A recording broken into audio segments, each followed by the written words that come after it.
Hi, thanks Jason. I'm Tara Ort. I am the Littell Fellow in Children's Health, and I spent the months of May and June in Houston at the Children's Nutrition Research Center. So the Children's Nutrition Research Center is one of 6 federally funded human nutrition research centers in the nation, and it's actually the first of its kind to conduct scientific investigations into the role of maternal, child, and infant nutrition in optimal health development and growth. And it's because of the CNRC's dedicated and unique bunch of researchers that makes it the world leader in nutrition research that it is today. So for 8 weeks, I was deeply immersed in Dr. Deborah Thompson's research team.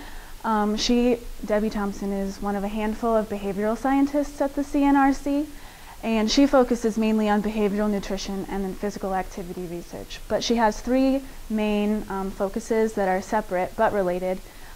Design, development, and evaluation of digital media, health message design, and theory and measurement of youth diet and physical activity behavior.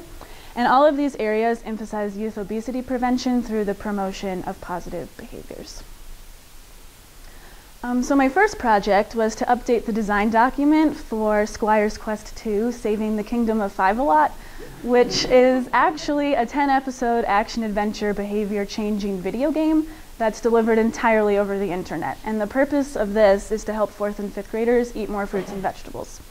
So with studies like this, there's 2 different components. You have the research team and then the design team, and they have very different ideas about what's important. The research team is very focused on the theoretical components and the structural part of the game, whereas the design team is more interested on the fun aspect. And so there's a lot of back and forth. Things get changed, and it's not always kept track of. But because for studies like this, papers are written sometimes months and years after the fact, it's really important to keep the design documents updated so they know what's going on when they're writing them. And especially for this study, which had such novel results, it's going to lead to some really groundbreaking research that they're going to start soon. So having this document was important. And I actually have some screenshots from the game I played all summer. This first one, we were teaching the children how to substitute different foods for vegetables. Over on the right, we gave them skills in each episode to help them complete what we're trying to teach them. And then we always have a game in each episode to help solidify what we taught. My second main project dealt with TextMe, texting motivational messages encouraging adolescent physical activity. And this study seeks to enhance the feelings of physical activity, autonomy, competence, and relatedness, which are 3 components of the self-determination theory, which is all part of the motivation to complete physical activity. But while I was there, this study was still in the developmental stage, so I was involved with the enrollment and sending out and the receiving of the consent forms and assent forms, and then following up with the families so we could start our study. So while I was there, I sent out 18 packets, I received 14. We sent out some survey links, and we received 15 back, and one of them was sent out before I got there. We completed 15 interviews and then sent out their money orders. And the information that we got from the surveys and the interviews we used to make prompts and message statements that will then be used in the pilot study, which is actually getting ready to start. So I'm excited to keep hearing updates about that. So I learned a lot while I was in Houston. I've been researching here at Cornell for several years, but it was really interesting to me to get an experience at a very large institution, and I was able to sit in on several different research teams and see how they work with their large-scale studies and just between themselves, and I was able to integrate into my team, which I really appreciated.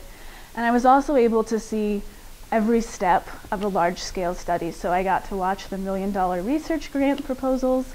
I helped with large-scale recruitment, and then seeing the follow-up. It was just very different from how it works here at Cornell. I was also able to receive first-hand experience with the detailed components and new theories that were involved in digital media and motivational preventions, which I haven't had exposure to before. I was also able to expand my knowledge on childhood nutrition issues like obesity that I first started learning about in childhood development here at Cornell. And then I was able to expand my research experience from what I do here to a different topic, which was really exciting. Personally, I reconfirmed the idea that I'm a small town girl, but I'm really pleased with how I was able to push past my comfort zones and not only succeed in a large-scale, large institution in their lab, but also to succeed in the huge city that I was dropped in. One of the other tasks that Debbie gave me while I was there was to interview and meet up with some other faculty at the CNRC.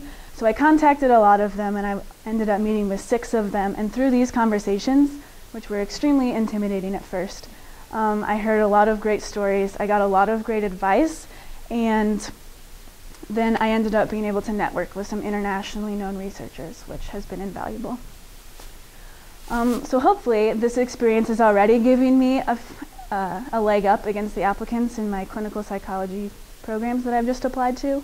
But my academic and personal and professional growth will continue to follow me through the rest of my schooling and training, and then into my future career. But I think the biggest thing that I took from this experience actually came from those conversations that I had with the faculty members.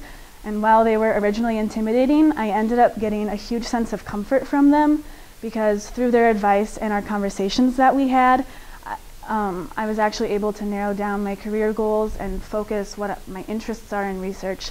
And then through their life stories, I was able to realize and finally accept that there's no right path to get to where I want to go. And so knowing that going into grad school, it's been really comforting.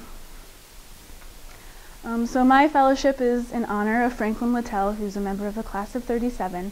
But I also want to give thanks to my site supervisor, Dr. Deborah Thompson, who can be seen in the picture, for making me a real member of her team. My faculty sponsor, Dr. Melinda Green, for her constant support and never turning me away. And then the Career Engagement Center staff for helping me get to Houston. Thank you.